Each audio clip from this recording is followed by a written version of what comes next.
August 6th, 1950, 17, 30 inches the evening, 1648, North Ogden Drive, Hollywood, California.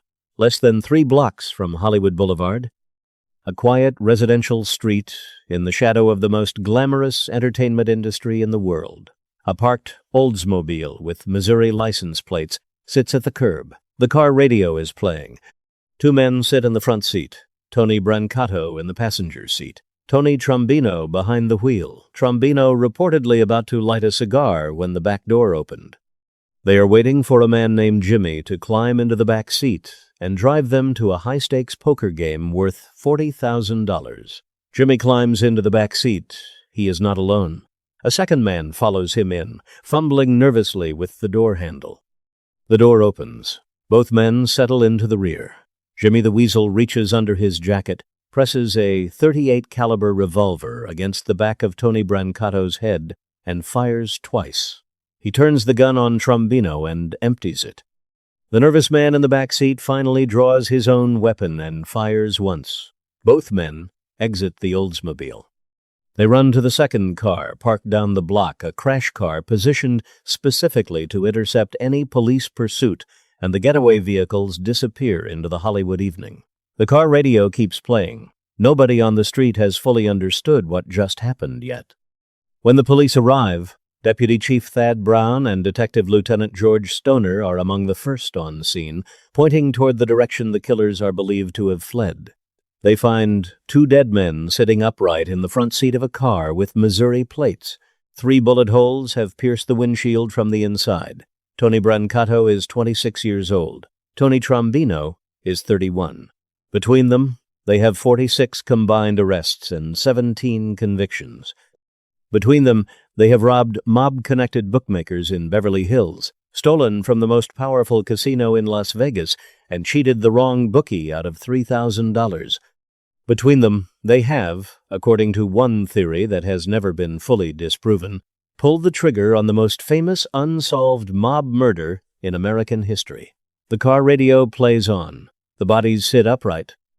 And Hollywood, the city that had tolerated these 2 men for 5 years while they terrorized its criminal underworld and brushed up against its most glamorous names, goes about its evening as if nothing has happened. Because in 1951 Hollywood, this kind of thing happened. The mob was not a rumor in Los Angeles. It was a fact.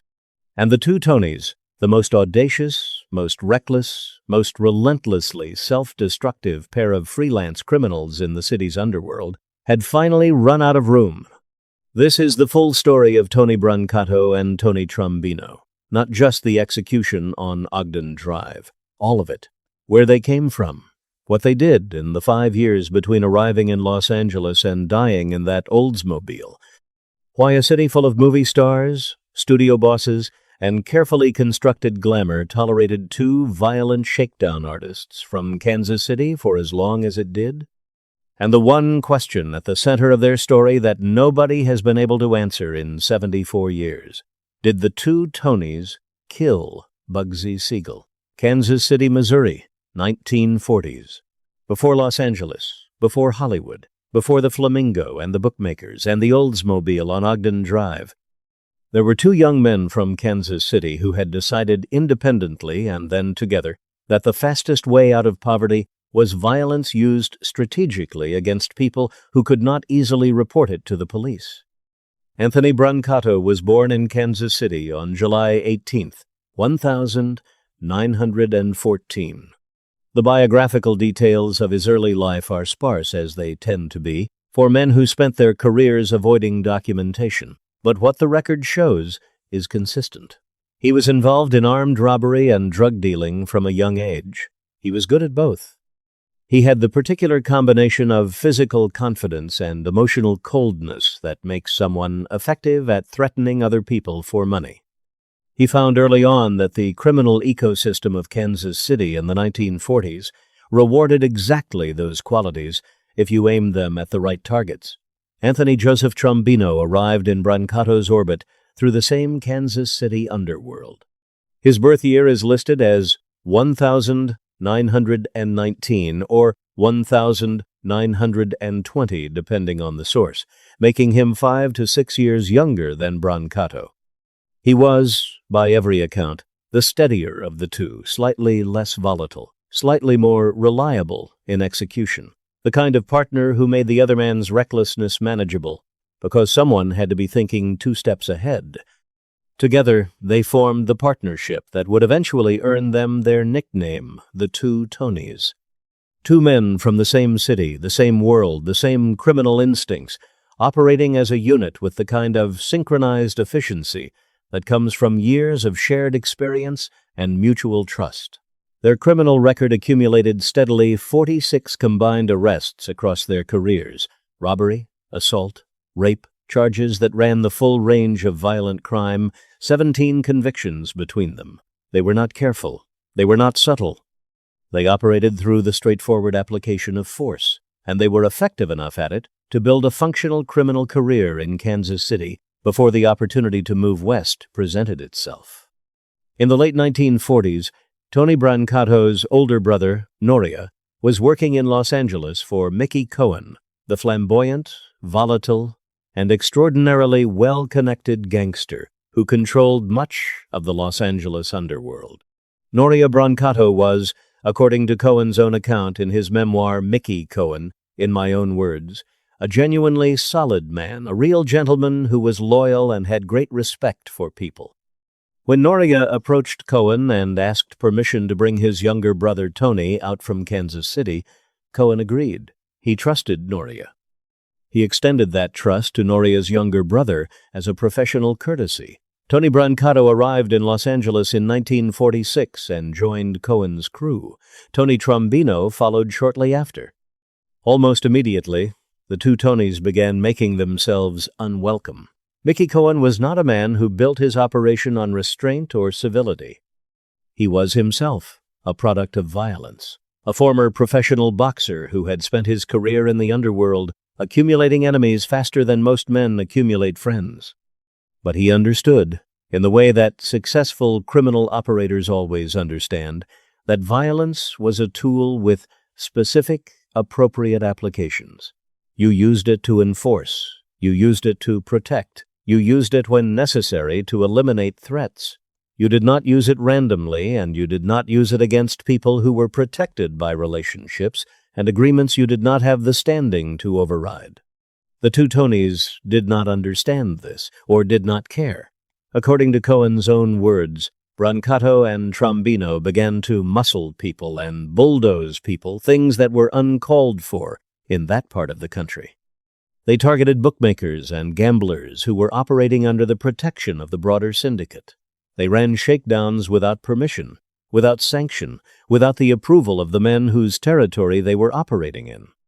They were, in the language Cohen used, wild-haired young bloods who thought they were just going to run roughshod over everybody. Cohen tolerated it for a period, then he stopped tolerating it. The 2 Tonys were, for practical purposes, cut loose. They were still in Los Angeles.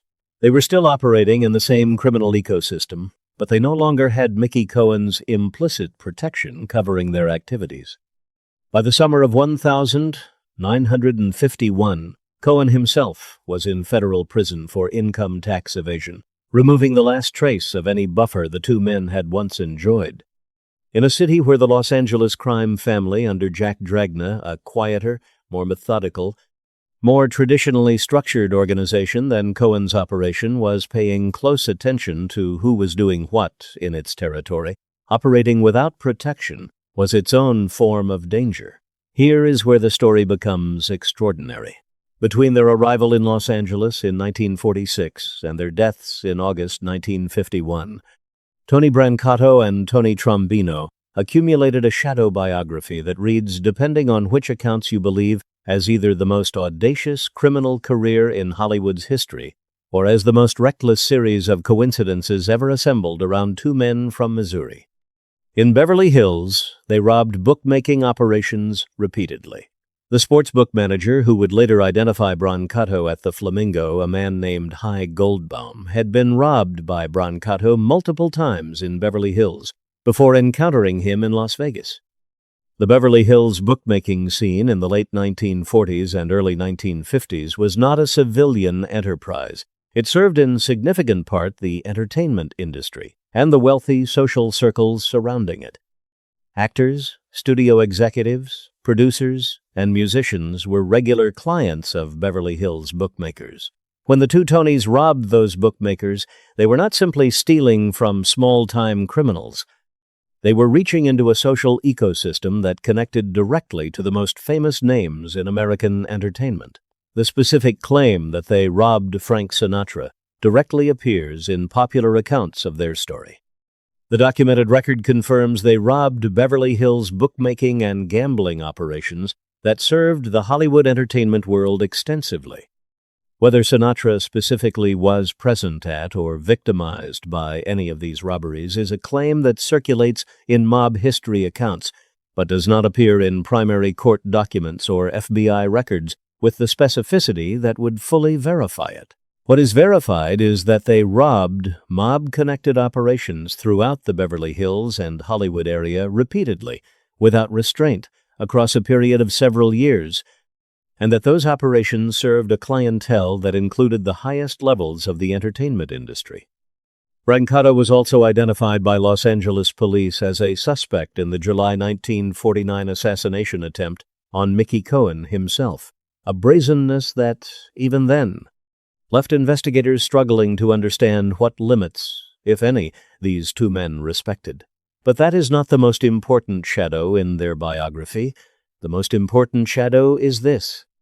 On June 20th, 1947, Benjamin Bugsy Siegel was shot dead in the Beverly Hills living room of his girlfriend, Virginia Hill, at 810 North Linden Drive. At 10:45 p.m., an unknown assailant, armed with a .30 caliber M1 carbine, rested the rifle on the latticework of a rose-covered pergola just 14 feet from the window and fired 9 rounds into the living room.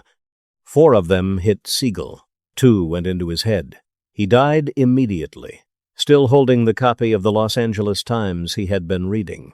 The murder has never been officially solved in 77 years. Tony Brancato was identified by Los Angeles police as a suspect in Siegel's killing, a fact documented and confirmed across multiple primary sources, including the Los Angeles Public Library's archive. Clark Fogg, who served for many years as the senior forensic specialist in the Beverly Hills Police Department laboratory, and co-authored the 2013 book Beverly Hills Confidential, concluded that the evidence suggested 2 shooters rather than 1. He argued it would have been nearly impossible for a single gunman to place such precise shots to Siegel's head because the target's head would have turned upon impact from the first bullet. Fogg further believes mobster Joe Adonis hired the 2 Tonys to kill Siegel because Siegel had been stealing from the New York mob, with construction costs on the Flamingo having ballooned from an original $1 million budget to an estimated $6 million, much of the overrun suspected to have been skimmed. Fogg's theory is the most specific formal accusation ever leveled at Brancato and Trombino in connection with the Siegel murder. It is a theory supported by forensic analysis. It is not a proven fact. The Siegel murder remains officially unsolved. What makes this shadow so significant for the 2 Tonys' story is the timing.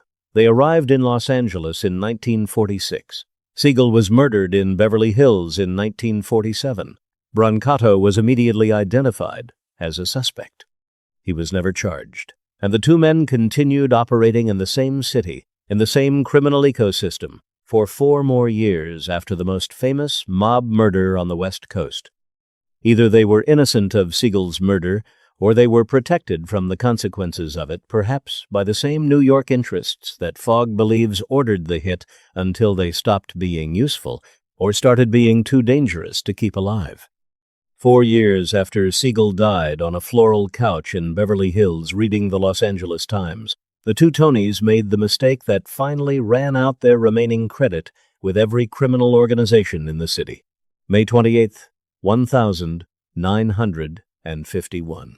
The Flamingo Hotel in Las Vegas, Nevada, the same hotel Bugsy Siegel had built, the same hotel whose cost overruns had contributed to his murder. Now running profitably under new management, with the National Crime Syndicate's money and the syndicate's protection. The Flamingo's sports betting operation was considered untouchable.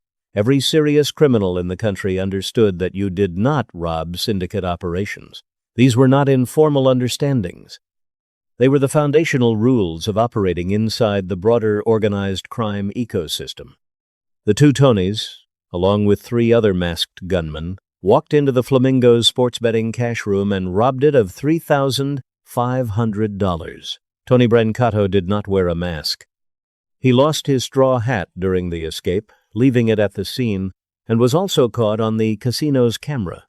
Hy Goldbaum, who was managing the Flamingo's bookmaking operation that day, recognized Brancato immediately. He had been robbed by Brancato multiple times in Beverly Hills.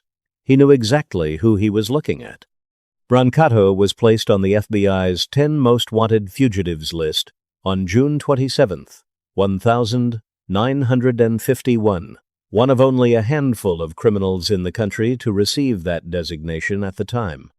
His arrest and rearrest at the federal building before he could even leave, it became, briefly, a minor cause célèbre among constitutional law students who argued authorities had violated his civil rights.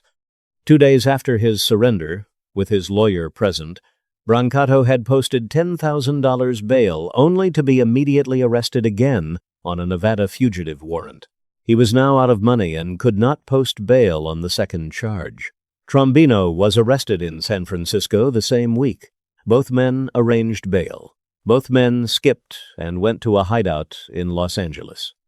They were now simultaneously on the run from the FBI, wanted by Nevada law enforcement, broke and identified as the men who had robbed the Flamingo. Jack Dragna, the Los Angeles crime family boss, received word of who had committed the robbery almost immediately. The syndicate's enforcement mechanism was already in motion. In this desperate state, the two Tonys made one more catastrophic decision. A bookmaker's agent named Sam Lazes was collecting $3,000 for a syndicate-connected bookie named Abe Benjamin. The two Tonys intercepted Lazes, posed as syndicate collectors, and pocketed the $3,000 themselves. When they went back to Lazes for more money, Lazes reported the shakedown to Benjamin. Benjamin went to Jimmy Fratianno. Jimmy the Weasel Fratianno, Aladina Fratianno, born November 14th, 1913, in Naples, Italy. Raised in Cleveland's Little Italy, where as a boy he earned his nickname running like a weasel from a pursuing police officer, an origin he was rarely called to his face, and a detail he later confirmed to federal investigators. He relocated to Los Angeles in 1946. A made member of the Los Angeles crime family under Jack Dragna, and one of the most effective killers in the organization's history. Dragna had already decided that the two Tonys needed to be eliminated. The Flamingo robbery had made them too dangerous, too visible, too reckless, too likely to talk to federal investigators in exchange for leniency on the robbery charges. The Lazes' shakedown was the final confirmation that they had no judgment left and no value to anyone. Dragna gave Fratianno the assignment personally. Fratianno contacted Brancato and Trombino through Lazes and through a Hollywood actor friend of his named Sam London. He told them he was not there to punish them for the shakedown. He told them he understood they were in desperate need of money for their legal defense. He told them he knew of a high-stakes cash poker game in Hollywood that was completely unprotected and worth as much as $40,000. He told them to meet him on Ogden Street near Hollywood Boulevard at 7:30 the evening on August 6th to go over the details and pick up the weapons they would need. The two Tonys agreed. They drove their Oldsmobile with Missouri plates to the meeting point and parked at the curb. They left the radio on. They waited. Fratianno later described the operation to the FBI in meticulous detail after entering the Witness Protection Program. He recruited Charlie Batts Battaglia, Leo Lips Mosseri, and Angelo Polizzi for the execution team.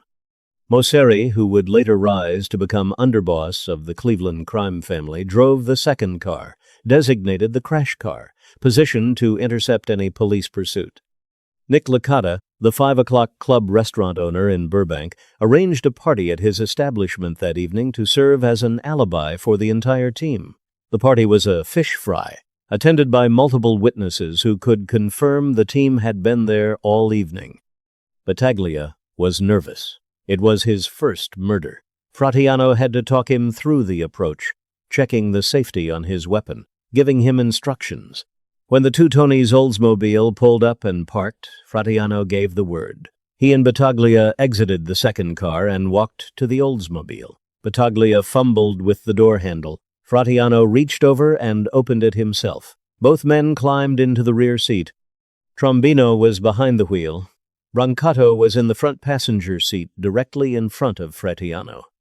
Fratianno pulled the .38 from his waistband, pressed it against the back of Tony Brancato's head, and fired twice. He turned the gun on Trombino and emptied it. Battaglia, frozen with nerves, finally drew his weapon and fired one shot before bounding out of the car and running for the getaway vehicle. If Fratianno had reported Battaglia's performance to Dragna, Battaglia almost certainly would have been killed. Fratianno said nothing. Fratianno followed him. The two cars drove to Licata's son-in-law's house, where the team showered, changed clothes, and returned to the 5 o'clock club to resume their fish fry alibi. The car radio was still playing when the police arrived at 1648 North Ogden Drive. The next day, Fratianno, Licata, Battaglia, Polizzi, and Mosseri were all arrested. They pointed to the fish fry. Licata's alibi held. Not one of them was ever charged with the murders. The case was officially unsolved for 25 years.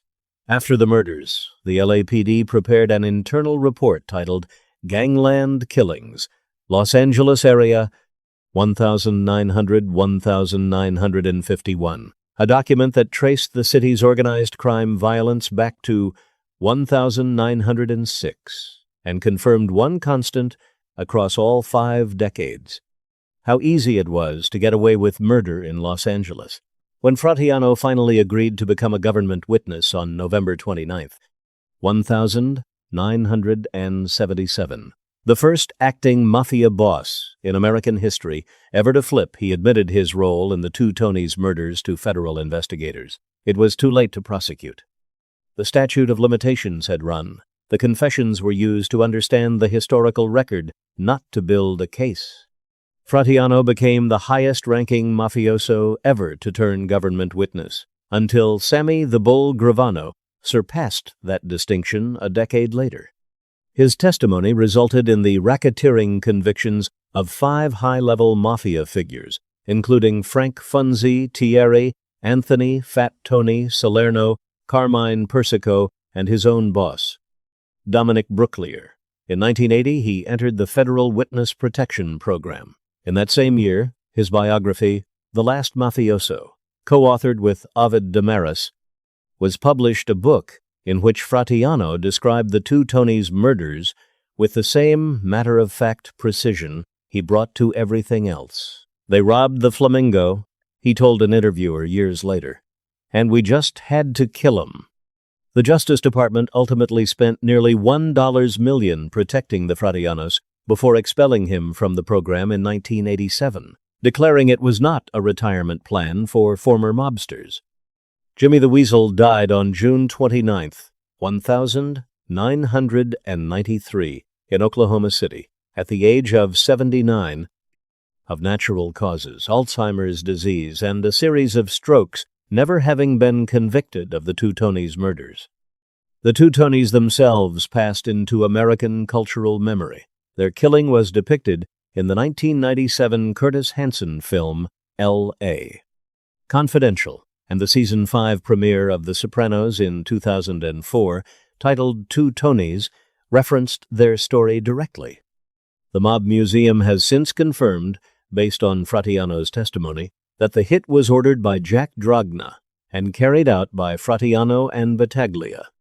The question of whether they killed Bugsy Siegel remains, 77 years later, exactly where it was the night they died, officially unanswered, forensically contested, and permanently open.